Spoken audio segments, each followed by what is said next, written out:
প্রায় প্রতিদিনই জনাব বেনজিরকে নিয়ে কোনো না কোনো একটা নতুন খবর আমাদের সামনে এসে হাজির হয় এবং যেটার এক ধরনের তাৎপর্য আছে বলে আমি বিশ্বাস করি, তাই সেগুলো নিয়ে কথা বলাও দরকার। সর্বশেষ যে খবরটা এলো গতকাল, আমরা দেখেছি অনেকেই, সেটা হচ্ছে জনাব বেনজিরকে এবার দুদক ডেকেছেন, তাকে এবং তার পরিবারকে, তার ইমিডিয়েট পরিবারকে। আমি ভুল না করলে জুনের 6 তারিখ তাকে যেতে হবে এবং 9 তারিখ তার স্ত্রী এবং কন্যাদেরকে যেতে হবে। এই হচ্ছে। আসসালামু আলাইকুম প্রিয় দর্শক, ফাইনালি চলে আসলাম আপডেট ও গুরুত্বপূর্ণ কিছু নিউজ নিয়ে আপনাদের মাঝে। প্রিয় দর্শক, অবশ্যই ভিডিওটি শেষ অবধি দেখবেন। দর্শক, আপনাদের কাছে ছোট্ট একটি অনুরোধ, দেশ এবং দেশের বাইরে হলে কমেন্ট বক্সে লিখে জানিয়ে দেবেন, আর চ্যানেলে নতুন হলে সাবস্ক্রাইব করে পাশে থাকা বেল বাটনটি অবশ্যই অল করে দেবেন, কারণ পরবর্তী আপডেট নিউজ সবার আগে পাওয়ার জন্য প্রিয় দর্শক আর অবশ্যই একটি লাইক দেবেন। দর্শক, আর দেরি নয়, মূল ভিডিওতে যাওয়া যায়। প্রায় প্রতিদিনই জনাব বেনজিরকে নিয়ে কোনো না কোনো একটা নতুন খবর আমাদের সামনে এসে হাজির হয় এবং যেটার এক ধরনের তাৎপর্য আছে বলে আমি বিশ্বাস করি, তাই সেগুলো নিয়ে কথা বলাও দরকার। সর্বশেষ যে খবরটা এলো গতকাল, আমরা দেখেছি অনেকেই, সেটা হচ্ছে জনাব বেনজিরকে এবার দুদক ডেকেছেন, তাকে এবং তার পরিবারকে, তার ইমিডিয়েট পরিবারকে। আমি ভুল না করলে জুনের 6 তারিখ তাকে যেতে হবে এবং 9 তারিখ তার স্ত্রী এবং কন্যাদেরকে যেতে হবে। এই হচ্ছে দুদকের ডাকার খবর। এটাকে আমরা ঠিক কীভাবে দেখব? এটাকে কি আমরা খুব অনেকে যেভাবে ইন্টারপ্রেট করছি, যেটা আই ওয়াশ ইত্যাদি ইত্যাদি, সেভাবে দেখব, নাকি আসলে এটা প্রচণ্ড টাফ একটা, কঠিন একটা চিকিৎসা যেটা সরকারকে করতে হচ্ছে, অনেকটা ক্যান্সারের কেমোথেরাপির মতো? জানা বেনজির কি একটা কেমোথেরাপি? এই প্রশ্নটা আমি করে রাখতে চাই। আগে একটু মানে ওনাকে যে ডাকা হলো, সেই ডাকা নিয়ে কয়েকটা স্পেকুলেশন থেকে আমরা হয়তো একটু বাঁচবো। 6 তারিখেই অনেকে ধারণা করছিলেন তিনি হয়তো দেশেই নাই, কেউ কেউ বলার চেষ্টা করেছেন এরকম, যদিও আমরা তার দেশ থেকে দেশ ত্যাগের ব্যাপারে যাতে ব্যারিয়ার দেওয়া হয়, নিষেধাজ্ঞা দেওয়া হয়, সেরকমও একটা অনুমতি দুদক চাইবে বলে নিউজ এসেছিল। আবার অনেকে বলছেন যে না, উনি দেশেই আছেন। সো 6 তারিখ আমরা বুঝবো এবং আমরা ধারণা করি উনি সম্ভবত দেশে আছেন। ওনার দেশ ত্যাগ করতে সম্ভবত দেয়া হয়নি, কারণ আমার ধারণা সরকার এই বিচারটা করতে চাইছে। সোফার যা যা ঘটলো, একটা পত্রিকায় রিপোর্ট আসা, একজন ডামি এমপি গিয়ে সেটা নিয়ে উচ্চবাচ্য করা, তারপর দুদক মাথাচাড়া দিয়ে ওঠা, গা আড়মোড়া ভেঙে উঠেছে, তারপর এখন একটার পর একটা 2 ধাপে তার সম্পত্তি বাজেয়াপ্ত করা, মানে অন্তত জব্দ করা ফর দ্য টাইম বিং, তার অ্যাকাউন্ট, তার বিও অ্যাকাউন্ট শেয়ারের, সেগুলো সব কিছুর উপরে স্থগিতাদেশ দেওয়া হয়েছে। এবং আমাদের সামনে যে তথ্য এসে হাজির হয়েছে সেটা হলো 650 বিঘার মতো জমি এই পরিবারের দখলে আছে। উনি গুলশানে একদিনেই 4টা ফ্ল্যাট কিনেছেন। মানে অদ্ভুত লাগে। মানে আমরা একসাথে 2-4টা জামা টামা কিনে ফেলি, উনি 4টা ফ্ল্যাট কিনে ফেলেন এবং গুলশানে। মানে মন খারাপ হলে শপিং করি, উনি মন খারাপ হলে ফ্ল্যাট কেনেন। ব্যাপারগুলো এরকম, মানে কোথায় চলে গেছে সব কিছু। আমরা ধারণা করছিলাম এই সব লোকজন এইরকমই করেন, এইরকমই তাদের অবস্থা। আমাদের সামনে আরও প্রমাণ হিসাবে আসলো। মানে এখন দুদকের কাজ আসলে অন্তত জমিগুলো ওনার এবং ওনার পরিবারের সদস্য, মানে তার স্ত্রী এবং কন্যাদের নামে, এটা শিওর, কারণ এগুলো রেজিস্ট্রেশন ওভাবেই আছে। দুদকের আসলে দেখার বিষয় কাগজে কলমে এখন উনি এগুলো বৈধ উপার্জন দিয়ে অর্জন করেছেন কিনা। কালের কণ্ঠ যে রিপোর্ট ওনার এই আলাদিনের চেরাগ নিয়ে রিপোর্ট করেছিল, সেখানে জানানো হয়েছিল যে 1,20,00,000 টাকা তার 1,80,00,000 টাকা তার এই চাকরি জীবনে উনি উপার্জন করেছেন। এর বেশি কোনো টাকা সেখানে নাই। উনি যদি মিশনে গিয়ে থাকেন, ইউএন মিশনে ভালো টাকা পাওয়া যায়, এটার কয়েক কোটি টাকাই বা আসলে হবে। কিন্তু উনি অকল্পনীয় শত শত হাজার হাজার কোটি টাকার সম্পত্তি দেশেই আছে। তার লন্ডারিং করা, পাচার করা সম্পত্তির বহু গুণ, এর কয়েক গুণ আছে, এটা আমরা খুব স্পষ্টভাবেই জানি। উনি এত বোকা মানুষ যে কোনো বিবেচনায় নন।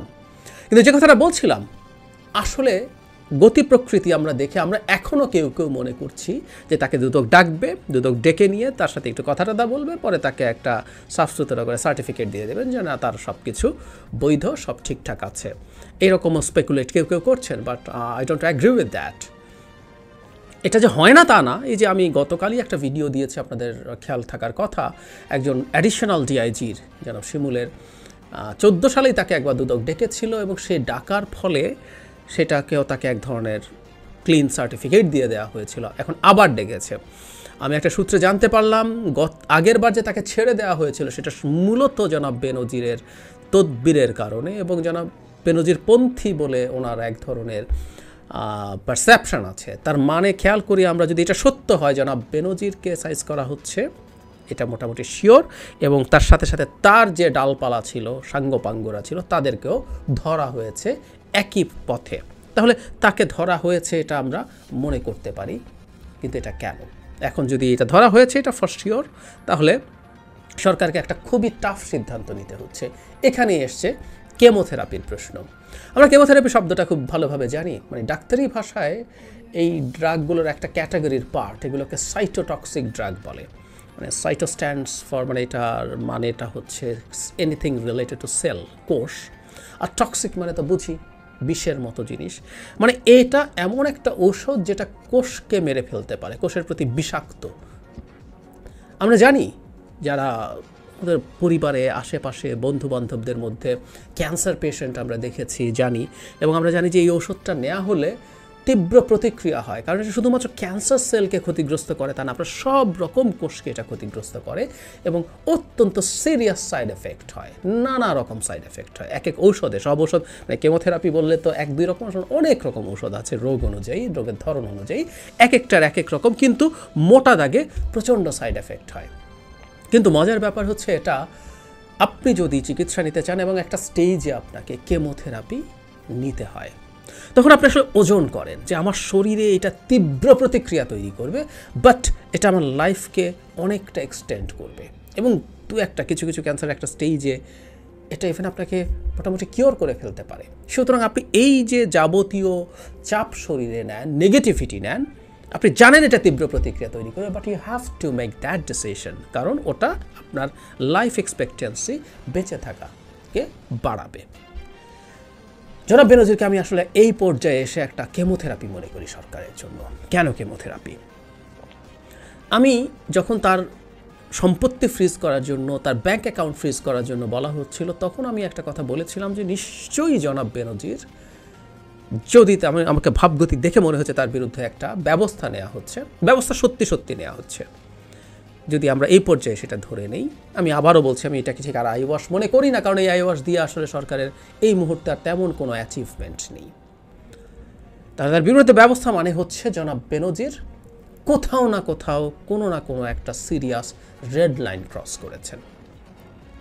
মানে উনি এই সম্পদ অর্জন করছেন, উনি গোপালগঞ্জের মতো জায়গায় সম্পত্তি কিনছেন, উনি মানে এই বিঘার পর বিঘা, শত শত বিঘা জমি আপনি তো আসলে এক রাতে রাতারাতি কিনে ফেলেননি, আপনি 4টা ফ্ল্যাট কিনে ফেলছেন। মানে রাষ্ট্রে তো অনেকগুলো গোয়েন্দা সংস্থা আছে, সেই সংস্থাগুলোর আসলেই এই ধরনের পদে থাকা মানুষের খোঁজখবর রাখা উচিত, জেনুইনলি রাখা উচিত। একটা দেশের পুলিশ প্রধান কোথায় কি করছেন না করছেন, তার ভালো কাজ খারাপ কাজ সব তথ্য বাই ডিফল্ট ওইসব অর্গানাইজেশনের রাখা দরকার, ওইসব রাখা আছে, এটা সবাই জানে। তো উনি এটা অর্জন করলেন, উনি এটা 3 বছর রিটায়ার করেছেন, 3 বছর ধরে সেগুলো ওনার কাছে থাকলো, কেউ কিছু করলো না। হঠাৎ করে এটা ফাইন মর্নিং তার বিরুদ্ধে এই রিপোর্ট, তারপর ধরপাকড় ইত্যাদি ইত্যাদি। তার মানে যে সম্পদ অর্জন করেছেন, সম্পদ রেখেছেন, তাতে সরকারের কিছু আসছিল যাচ্ছিল না। অনেক দিন থেকে একটা কথা বলেছি, যখন আমি প্রথম দিকে জনাব বেনজিরের এই রিপোর্ট এসছে, তখন যখন বলছিলাম এটা আসলে সরকারের একটা বিনিময়, ট্রেড অফ।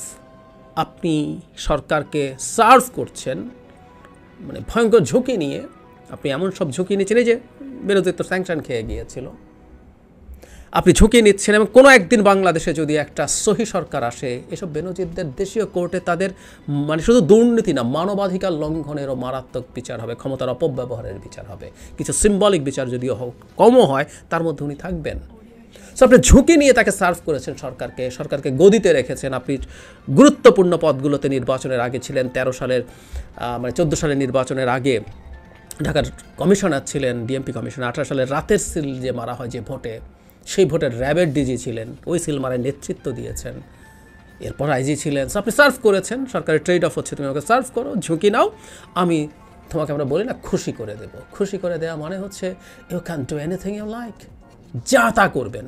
এই ভদ্রলোক সম্পর্কে আরও অনেক ইনফর্মাল তথ্য আমরা জানি, খোঁজখবর করলেই পেয়ে যাবেন। উনি জাস্ট ধরাকে সরা জ্ঞান করেছেন, যাকে চেয়েছেন, এটা শুধুমাত্র সম্পদ নয়, ব্যক্তিও যাকে চেয়েছেন তাকে উনি নিয়েছেন তার মতো করে। পরিস্থিতিটা এই জায়গায় চলে গিয়েছিল, এই পরিমাণ আস্ফালন, এই পরিমাণ দম্ভ তাদের তৈরি হয়েছিল। তো এটা সরকার জানতো, এবং সরকারের এই ডিলের মধ্যে যেহেতু সরকার নিজে ছিল, সরকারে এটাকে তো প্রবলেম মনে করে নাই। ইভেন আফটার রিটায়ারমেন্টও সমস্যা হয় নাই। আমি প্রথম দিকের একটা ভিডিওতে বলেছিলাম আসলে এই কামড়ি লেগে গেছে আসলে এখন বিভিন্ন অলিগার্কের মধ্যে, বিভিন্ন মানে যেই গ্রুপের পত্রিকা কালের কণ্ঠ, তারা অত্যন্ত গুরুত্বপূর্ণ অলিগার্কদের পার্ট। আরেকটা গ্রুপের সাথে কনফ্লিক্ট আছে জনাব বেনজির সেই অংশের মানুষ। অ্যাট দ্য সেম টাইম বিভিন্ন জায়গায় এই ঠোকাঠুকিটা লেগে গেছে। এখন ঘটনা কি হচ্ছে?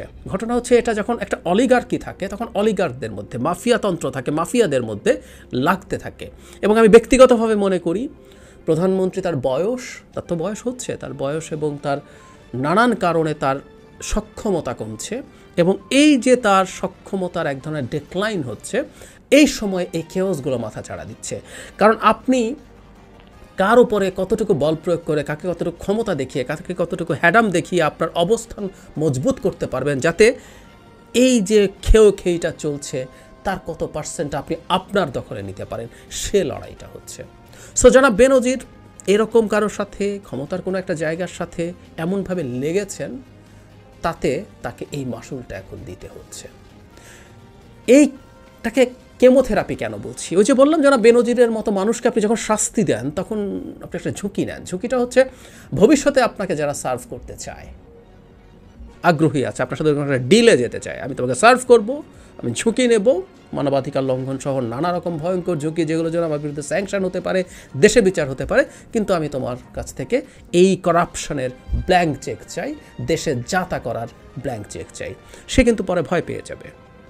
সো সরকারের এটা হচ্ছে সাইড এফেক্ট। তো তারপরে সরকারকে কাজটা করতে হলো কেমোথেরাপির মতো, এটার অনেক সাইড এফেক্ট আছে, এটা আপনাকে খুবই টাফ টাইম দেবে, তারপর আপনি কেমোথেরাপিটা নেন, কারণ আপনি মনে করেন এতে আপনি আরেকটু বেশি বাঁচবেন এবং আরেকটু সুস্থ থাকবেন একটু বেশি সময় ধরে। সরকারও মনে করেছে যে না, বেনজিরকে আসলে শাস্তিটা দিতে হবে। মানে দুদক স্বাধীনভাবে চলে, বা একজন ডামি এমপির কথা শুনে দুদক স্টেপ নিতে শুরু করেছে, এর চেয়ে কোনো হাস্যকর কিছু আসলে হতে পারে না। ওই ডামি এমপি কয়েকশো একত্র করলে একজন শেখ ফজলুর তাপসের সমান হয়, যিনি এতটাই পাওয়ারফুল পলিটিশিয়ান এবং শেখ পরিবারের সন্তান। তিনি আব্দুল হাই বাচ্চুকে গ্রেফতারের কথা বলিয়েও তো গ্রেফতার করাতে পারেননি। আমরা দেখেছি তো ওটা অনেকবার, আমি স্ক্রিনশট আপনাদেরকে দেখিয়েছি, যে কেউ সার্চ করলে দেখবেন। সুতরাং আসলে এগুলো নাটক। সরকার সিদ্ধান্ত নিয়েছে টপ লেভেল থেকে যে কে সাইজ করে ফেলতে হবে, এবং সেটাই হচ্ছে। তার মানে এটা করে একটা লেসন দেয়া হবে যারা সার্ভও করতে চায় তাদেরকে, দিনের শেষে কতটুকু তোমার আসলে চৌহদ্দি আছে প্রত্যেকের। আমি দৃঢ়ভাবে বিশ্বাস করি যেন বেনজির কোন রেড লাইনটা ক্রস করেছেন, এই তথ্যটা গুরুত্বপূর্ণ বেশ কিছু জায়গায় সরকার প্ল্যান করেই জানিয়ে দেবে, টু গিভ আ মেসেজ যে তোমরা ভয় পেও না, যে আমি যাকে তাকে ধরবো না, তুমি ইচ্ছা মতো খাও, কিন্তু এই রেড লাইনগুলো ক্রস করো না, করলে কিন্তু বেনজির হয়ে যাবা। এই মেসেজটা দেয়া হবে। এই যে শাস্তি টাস্তি এগুলোর অডিয়েন্স মানে আমেরিকাকে দেখাচ্ছি, হালকা হতে পারে, দেখো আমরা কিন্তু তোমার স্যাংশন দেওয়ার লোককে এখন সাইজ করছি। জনগণ মোটেও না। প্রত্যেকটা কাজের তো একটা অডিয়েন্স আছে, একটা টার্গেট পিপল আছে। সরকারের টার্গেট পিপল তার নিজের লোক, তার নিজের লোককে দুর্নীতি করতে বারণ করছেন না। কেউ কেউ বলবেন এর মাধ্যমে দুর্নীতিতে নিরস্ত হতে হবে, একেবারেই না। বারণ করছেন ওই রেড লাইনটা ক্রস করো না, যে রেড লাইনটা যারা বেনজির ক্রস করেছে। তুমি করাপশন চালিয়ে যাও, তোমার সব ঠিকঠাক আছে, যদি ওটা ক্রস করো তাহলে তোমার পরিণতি এই রকম হবে। সো প্রচুর সাইড এফেক্ট থাকলেও এই স্টেপটা সরকারকে নিতে হচ্ছে। সরকার মনে করছে এটা তার কেমোথেরাপির মতো, প্রচুর সাইড এফেক্ট হলেও, প্রচুর কষ্ট দিলেও এটা তার লংজিভিটি, তার লাইফ এক্সপেক্টেন্সি, তার বেঁচে থাকার সম্ভাবনা বাড়াবে।